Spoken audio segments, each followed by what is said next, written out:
सभी साथियों को नमस्कार। मैं रविकांत गुप्ता, प्रदेश सचिव अतिथि शिक्षक समन्वय समिति मध्य प्रदेश, आप सबका स्वागत करता हूं। जो लोग चैनल में नए आए हैं सब लोग चैनल को सब्सक्राइब कर लें और सभी लोग वीडियो को शेयर जरूर कर दें और लाइक करते चलें। जिस बेल आइकन को दबा के भी रखें जिससे आपको जब मैं लाइव आऊँ तो आपको मालूम पड़ जाए। साथियों, सर्वप्रथम तो आप पहले वीडियो पूरा देखिएगा तब आपको समझ में आएगा। अभी हमने माननीय उच्च न्यायालय में एक याचिका दायर की थी जिसका केस नंबर WP1556 है।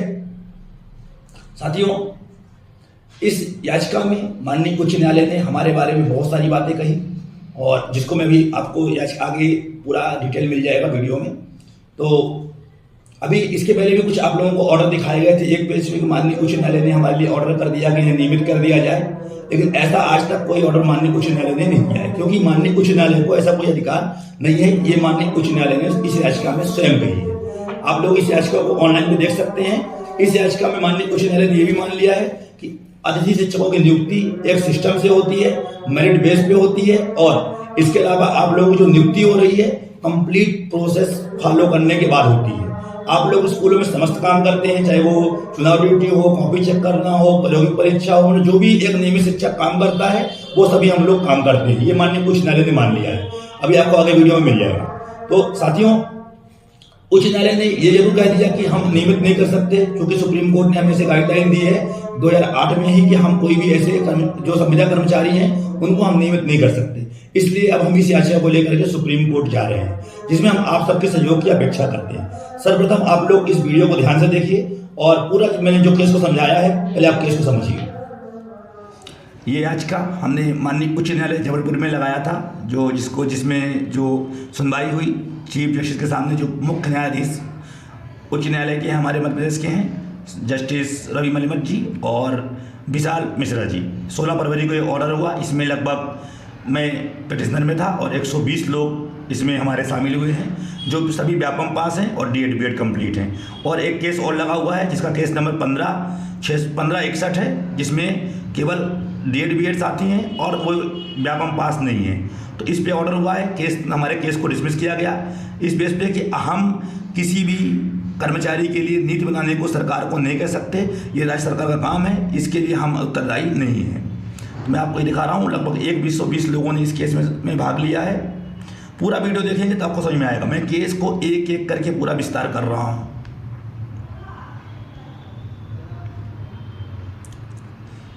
ये 120 लोग हो गए। इसमें हमारे साथी अनिल कुमार साकलाश थे।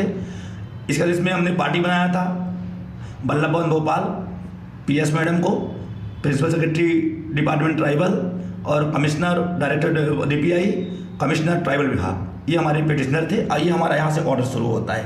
ध्यान से आप लोग ऑर्डर को ध्यान से देखिएगा। To issue a writ petition to nature mandate to direct the respondent appoint absorbed the petitioner on the respective post of primary teacher, middle teacher and उच्च माध्यमिक teacher against which they are working. हम लोग जो school में काम कर रहे हैं, तीनों वर्गों में काम कर रहे हैं, माननीय न्यायालय का मानना है। उसके आगे न्यायालय ने कहा है, मैं इंग्लिश नहीं पढ़ रहा हूँ, सब सिर्फ आपको मैं हिंदी समझा दे रहा हूँ, आप लोग ध्यान से पढ़ सकते हैं इसको इंग्लिश से। तो इसमें न्यायालय कह रहा है कि in the case of petitioner that they have been working on the post of guest faculty grade 1 2 3 for the last several year. बहुत दिनों पिछले कई सालों से ये काम कर रहे हैं। They were appointed after the selection process. ये भी मान रही है कि हमारी जो नियुक्ति हो रही है एक सिस्टम से हो रहा है selection process against the clear vacant post. मतलब हमारी जो नियुक्ति हो रही है रिक्त पद के विरुद्ध में हो रही है government school as guest teacher on basis of merit list. Merit list के आधार पर हमारी नियुक्ति हो रही है as per notification issued by state government respondent number 3 और 4। मतलब DPI और ट्राइबल विभाग जब हमारे लिए एक नियम जारी करता है उसके अनुसार हमारी नियुक्ति होती है और हम लोग time to time they are required to work in the concerned school for full day and apart from the teaching subject they are required to perform their academic work including valuation. मतलब court ये भी मान रही है कि हम लोग पूरा काम कर रहे हैं। स्कूल में पढ़ाने के अलावा शैक्षणिक कार्य भी करते हैं, मूल्यांकन भी कर रहे हैं, प्रयोग परीक्षा भी करा रहे हैं और अन्य काम भी कर रहे हैं। साथ में हम चुनाव ड्यूटी भी कर रहे हैं। Thus they are discharging all the duties which regular teachers are perform in the school. मतलब वो हम सभी काम कर रहे हैं जो एक नियमित शिक्षक करता है। ये कोर्ट भी मान लिया, कोर्ट ने मान लिया। उन्होंने हम लोग साथ में डीएड बीएड भी कंप्लीट है। हमारे पास पूरी क्वालिफिकेशन वही है जो हम आरटीई रूल के अंदर आती है। ये न्यायालय भी मानने को तैयार हो गई है। अब हम लोग The petitioner have made representation before the respondent for their regulation, but they are some not decide the till date.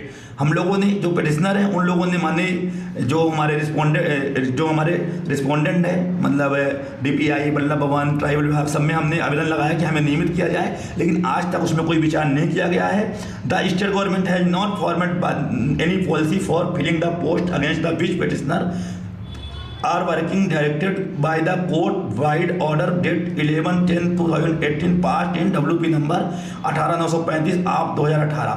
Court भी ये कह रही है कि गवर्नमेंट ने अभी तक हमारे जो हमने ऑर्डर किया था कि ये सभी पदों को आप एक नियमित शिक्षकों से भरिए, आपने अभी तक इन पदों को नहीं फिल किया है जो हमने 18935 में ऑर्डर किया था 2018 में। अब perusal of the record indicate that the petitioner have been working as guest faculty and they are still in service. इसलिए ये लोग कभी भी उसी जगह पर अपने गेस्ट फैकल्टी के रूप में काम कर रहे हैं। रिकॉर्ड के अवलोकन से मालूम पड़ता है कि ये लोग अभी भी उस पद पर स्कूलों में काम कर रहे हैं जो 70,000 लोग काम कर रहे थे। The guest teachers are contractual employee. They are being appointed for the academic session in term of the series of judgment passed by Honorable Supreme Court as well as। ये लोग जो हम लोग काम कर रहे हैं स्कूलों में एक कॉन्ट्रैक्ट बेस पर हैं और हम केवल एक एकेडमिक सत्र के लिए रखे जाते हैं, ये सच्चाई है बाई द को। और in the supreme court of the guest faculty can not be replaced by another set of guest faculty. ये सुप्रीम कोर्ट ने भी कहा है कि किसी भी गेस्ट टीचर को कोई गेस्ट रिप्लेस नहीं कर सकता है। मतलब जिन जगहों पे जो पिछले वर्ष स्कूलों में काम किए हैं और उनको इस साल बाहर कर दिया गया है, उनकी जगह नए अतिथि शिक्षकों को रख लिया गया है, ये कोर्ट की अवहेलना है। ये कोर्ट ने भी कहा है कि कोई भी अतिथि शिक्षक दूसरे अतिथि शिक्षक को प्रतिस्थापित नहीं कर सकता। ये आपके लिए एक बड़ा ऑर्डर इसमें भी हो गया है। The petitioner have been permitted to continue on the post of guest faculty, but as for claiming the benefits equivalent to that a regular employee in the concern, हम गेस्ट टीचरों को रेगुलर काम करने के लिए अनुमति प्रदान करते हैं, लेकिन वो रेगुलराइजेशन की मांग हम but as claiming the benefits equivalent to the regular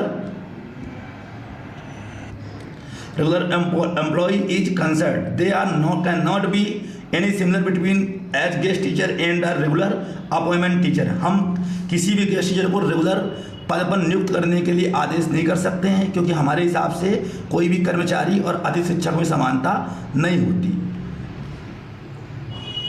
ये माननीय न्यायालय का कहना है। Both the cadres of employee the guest teacher and regular teacher can not be equalize, दोनों रेगुलर समान नहीं है।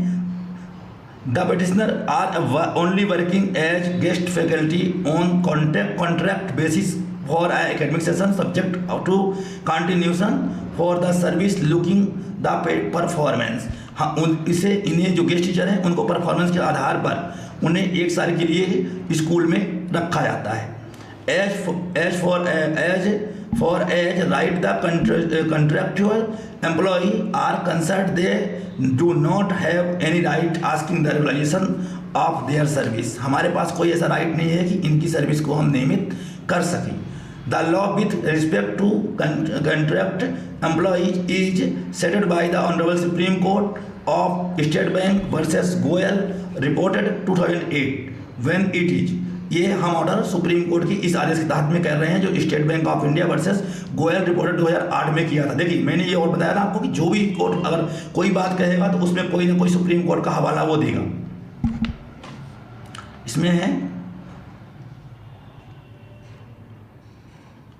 Where is relationship of master and servant is personally.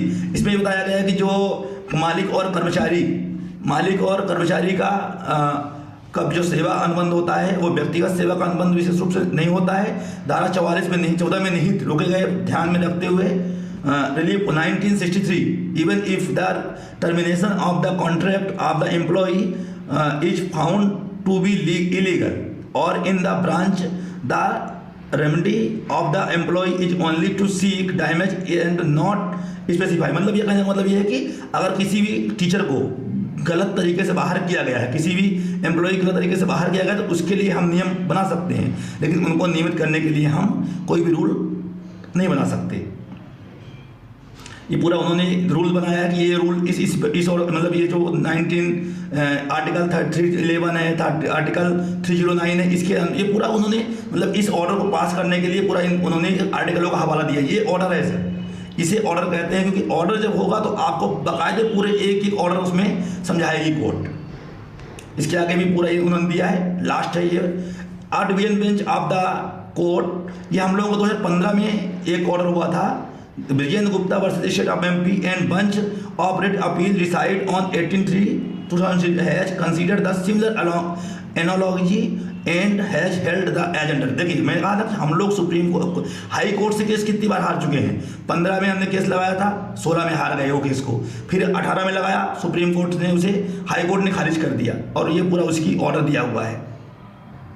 Number 6 में है only disguise future of guest faculty and contract employee is that they being teachers is department having been appoint after the facing the appointment procedure can not be replace by another teacher faculty. क्योंकि जो guest teacher की नियुक्ति होती है एक system से होती है, एक मेरिट लिस्ट के अनुसार होती है, इसलिए कोई गेस्ट उन्हें गेस्ट को रिप्लेस नहीं कर सकता। मतलब अगर अतिथि शिक्षक कहीं पे वर्किंग में है तो उसकी जगह किसी अन्य अतिथि को बिना उसके सहमति के नहीं लगाया जा सकता। It was held the guest faculty who have thought is in year session can not be replaced by another guest faculty. Absence of any rules, regulation or circulars for regulation of contract employee, no madhyams can be issued directing the authorities of for regulation of the petitioner। हम किसी भी जो petitioner हैं, मतलब जो हम लोगों ने केस लगाया जिन लोगों ने, उनके लिए हमेशा कोई आदेश जारी नहीं कर सकते हैं कि इन्हें नियमित किया जाए। मेरे continuous working for the some time contract basis does not initial of the petitioner to claim regulation under these circumstances or no relief can be extended to the petitioner। हम अपनी ओर से कोई भी रिलीफ petitioner को नहीं दे रहे हैं। और एक बात और माननीय न्यायालय ने कही थी यहाँ पे कि जो नियुक्तियाँ होती हैं, रेगुलर नियुक्तियाँ होती हैं, उसके लिए टोटल पब्लिक ही उसमें मतलब पूरे प्रदेश के लोगों को, प्रदेश के नहीं बल्कि पूरे इंडिया के लोगों को उसमें आमंत्रित किया जाता है और एक सिस्टम से उनकी नियुक्ति होती है।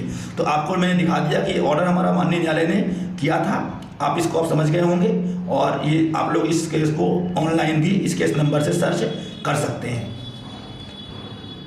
तो आप लोगों ने माननीय उच्च न्यायालय का आदेश देखा, पूरा मैंने उसको डिस्क्राइब कर दिया है कि किस प्रकार से ऑर्डर हुआ है। सभी ऑर्डर पे आपने ये भी देखा होगा कि माननीय उच्च न्यायालय ने सुप्रीम कोर्ट का केस का हवाला भी दिया है। सभी के जितने भी पॉइंट उन्होंने ऑर्डर किए हैं, सभी पॉइंटों में उन्होंने कोई ना कोई आदेश का हवाला दिया है और 4 से 5 पॉइंटों में बताया है कि ऐसे इस कारण से हम ये चीज नहीं कर सकते। साथियों, अब हमें सुप्रीम कोर्ट की ओर जाना है, हमें आप लोगों में सहयोग की आवश्यकता पड़ेगी, क्योंकि सुप्रीम कोर्ट बहुत ही एक्सपेंसिव है, बहुत ही महंगा है, जहां पे अगर 2, 4, 10 लोग मिलकर केस नहीं जीत सकते। सुप्रीम कोर्ट के लिए एक लंबा हक, कम से कम अगर हमारे पास 1000 साथी भी जुड़ते हैं तो हमें इससे बहुत लाभ होगा। और हम लोग निश्चित है कि अब एक सीढ़ी चढ़ चुके हैं, क्योंकि माननीय उच्च न्यायालय ने यह मान लिया है कि हम लोग सब स्कूलों में संपूर्ण काम करते हैं। हमारी जो नियुक्ति होती है एक मेरिट बेस पे होती है, क्योंकि हमारी जो नियुक्ति है केवल एक जिले में या एक ग्राम के अंदर रह के, एक जिले या एक कस्बे के अंदर होती है, इसलिए हमारे लिए रेगुलर करने की नीति माननीय न्यायालय नहीं बना सकता। क्योंकि उनका कहना यह है कि जो नियमित शिक्षकों की भर्ती होती है उसमें पूरा प्रदेश भाग लेता है और मेरिटोरियस शिक्षक बन के आते हैं, इसमें केवल प्रदेश के जो एक कस्बे के लोग हैं वो भाग लेते हैं। जिससे हमें अब ये उम्मीद है कि हमें सुप्रीम कोर्ट से जरूर लाभ मिलेगा। ये आप ध्यान रखिएगा। आपको मैंने जो याचिका दिखाई है, आपको देखिए इसमें 19 पेज का ऑर्डर हुआ है, और ये ऑर्डर आपके लिए ओरिजिनल, ये ऑर्डर कहलाते हैं, ये डायरेक्शन नहीं है, ये ऑर्डर है। और क्योंकि इसमें उन्होंने हर एक पॉइंट पे हवाला दिया है, तो अब आप लोग सहयोग करिए। आप लोगों से हम उम्मीद करेंगे कि हम लोग एक बढ़िया केस तैयार करके सुप्रीम कोर्ट के सामने पेश करें कि हम लोग पिछले 10 सालों से स्कूलों में पढ़ा रहे हैं, हमारे पास समस्त योग्यताएं हैं, इसके बाद भी आज तक सरकार ने हमारे लिए कोई नीति नहीं बनाई। साथियों, अभी आप लोगों से उम्मीद है सब लोग जुड़ेंगे केस में। धन्यवाद, नमस्कार। साथियों, हमें उम्मीद है कि आप सबका सहयोग हमें सुप्रीम कोर्ट के केस में मिलेगा। इसी आशा के साथ आप सबसे मैं विदा लेता हूं। नमस्कार।